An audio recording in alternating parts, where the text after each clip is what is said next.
তো বন্ধুরা, এখন আমি এই শাড়িটা পরবো। এই শাড়িটা আমার খুব পছন্দের শাড়ি। কেন বলো তো? প্রথমে এই ব্রাশো কাপড়টা কিনে নিয়ে এসে পাড়টা কিন্তু আমি নিজেই লাগিয়েছি। অসাধারণ শাড়িটা আমার কাছে খুব পছন্দের। আর কি বলো তো, আমি না খুব হেভি শাড়ি পরতে পারি না, সবসময় একটু হালকা পাতলা শাড়ি পরতে ইচ্ছে করে, বা ক্যারি করতে ভালো হয়।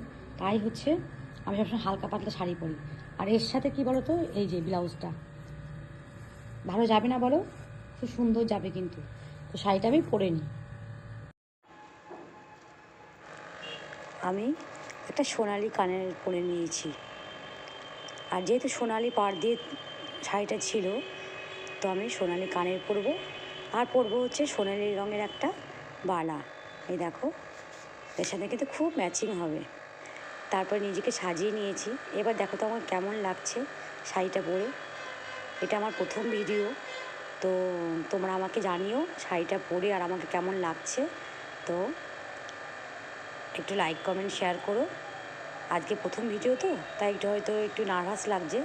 তো এখনকার মতো টাটা বন্ধুরা, ভালো থেকো, সুস্থ থেকো, আর আমার ভিডিওটা শেয়ার করে দিও।